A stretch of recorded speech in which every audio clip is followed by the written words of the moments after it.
independent thinkers. They're like, oh, well, this guy banned him? All right, I'm going to ban him too. It's a domino effect. You think they're pussy, or it's just a calculated attack to try to silence the message? I think you're giving them a lot of credit to just think that I think it's both. It could be both. It's not about being pussy. I think it's a bigger agenda. It's not wanting people to hear the message that he's spreading.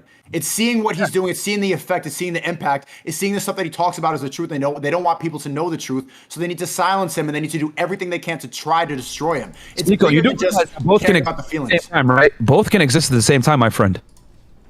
Right, but the feelings thing is too simple. That's it's like cancel culture. It's not just cancel culture. They're afraid of the message that they're spreading.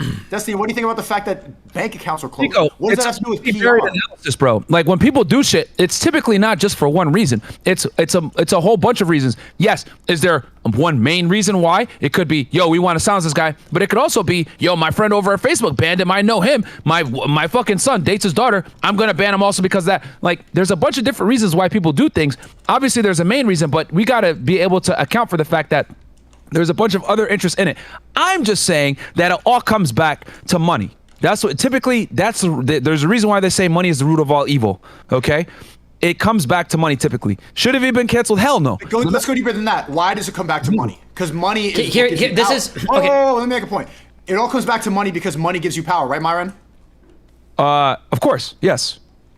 Right, and if power is the reason why people want money, and the message that he's spreading is empowering men and is bringing back gender roles and is talking about the truth and is taking away the control that the government has over the people. When people start to wake up, then they have less power.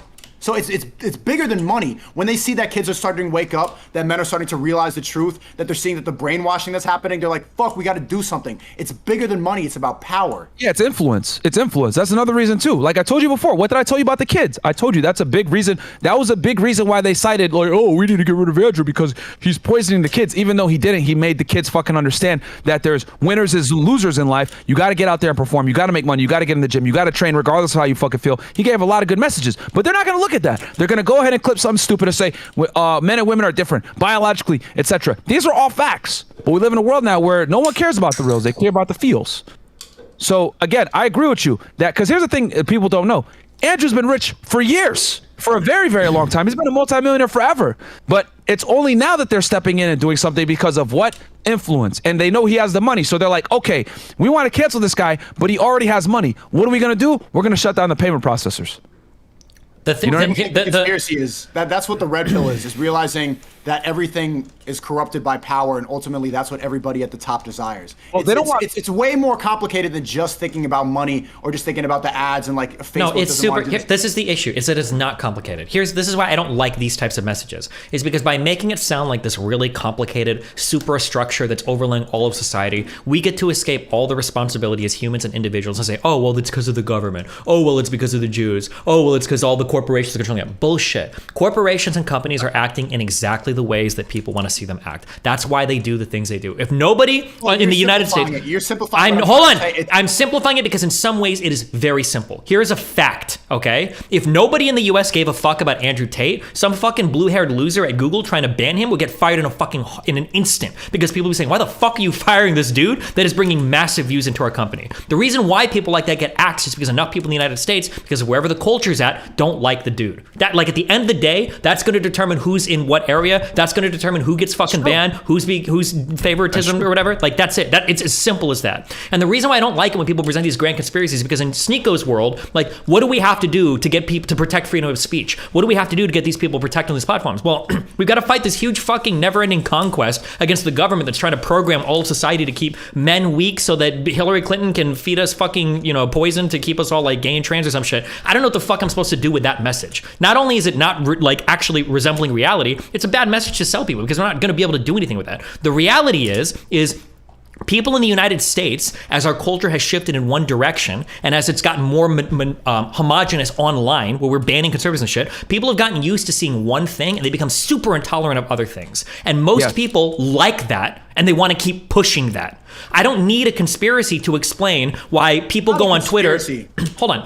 Let me define this word for you. I'm sorry. When I say conspiracy, I don't mean crazy thing. I mean like a plan by a bunch of people to do something. When I say conspiracy, that's what I'm referring to. I don't need a conspiracy to explain why Andrew Tate got banned from every social media platform when all I have to do is to open Twitter, Facebook, or TikTok and see a million people screaming, I hate Andrew Tate. He's trying to fucking program boys to fucking beat up little girls. I don't need any kind of plan. All I need to do is see people. And let me say one other. That's not the reason he got banned, though. That is the reason. It's because of that one clip of the fucking teacher that was saying, I heard little boys talking shit about little girls, so and it's about you say simple, but that's the reason. That's actually what's going on. But the thing is very true that there's a majority of people. Here's the difference.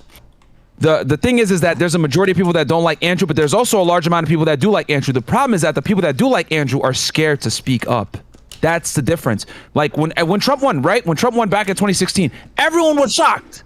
Why was everyone shocked? Because the people that support Hillary were out there saying, yeah, fuck yeah, Hillary, first female president, etc. The people that tend to swing a little bit more left are way more vocal about their belief system because it's universally more accepted.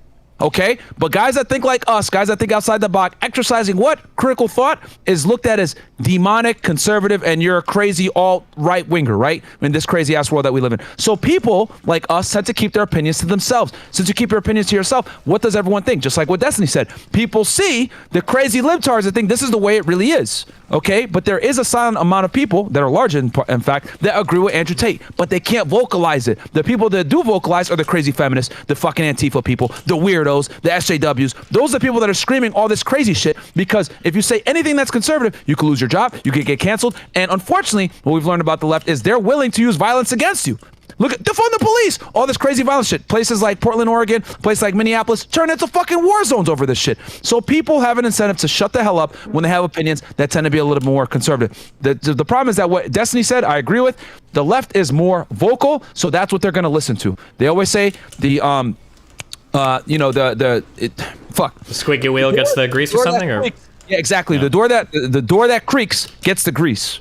Myron, I don't think you're seeing the bigger picture. I don't think it's a grand conspiracy theory like Destiny's trying to paint it out to be. It's a simple fact that what I think the red pill is realize what the red pill is.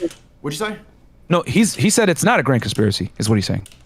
He's saying that what I believe in is a grand conspiracy, that it's all this calculated plan. Once you realize that power is what controls the whole world, it doesn't take a scientist to figure out the fact that Andrew Tate was empowering people. The red pill message, fresh and fit, empowers people, and when they want to have ultimate control over everybody, they need to actively silence that message. The people that get banned are inspiring people. Biden doesn't inspire anybody. Nobody shows up to his rallies. Hillary Clinton doesn't have a fucking rally. Trump was inspiring people, so now they need to throw him in jail. When he starts waking up people, they don't want people to be inspired and come together. Here's the reality. If the culture had a rally, there'd be so many more showing up and excited about it. Here's the reality. If the culture shifted and 51% of Americans liked Andrew Tate, he would be instantly unbanned from every platform and they'd bring him back with open arms. 1,000,000%. But the problem is that everybody's bullshitting themselves over how popular the opposition is. Progressives lied to themselves when they said somebody like Trump could never win in the United States because people just don't believe that anymore. But the reason why it didn't seem like that is because nobody talked to the people that believe that. Because culture is heavily focused in fucking cities, in urban areas, and in the cultural areas that progressives have a ton of power. But also, conservatives also bullshit themselves a little when they pretend that here's, I don't know if Myron said this or not, so maybe I'm stepping on toes here, but here's a saying that conservatives say all the time. It's just total bullshit. They always say, go woke, go broke. Go woke, go broke. They say shit like this, but every fucking woke movie is grossing 1.5 to 2 billion fucking dollars. So it doesn't seem like that is the case. It seems like there's a lot of money to be made here. I think that when the culture starts shifting, you're not going to see Google or fucking TikTok or Facebook be like, no, we got to keep him banned. They're going to be like, oh, well, we've changed our mind. We're actually going to unban the dude because he makes us a fuck ton of money now. It'll change overnight, guaranteed.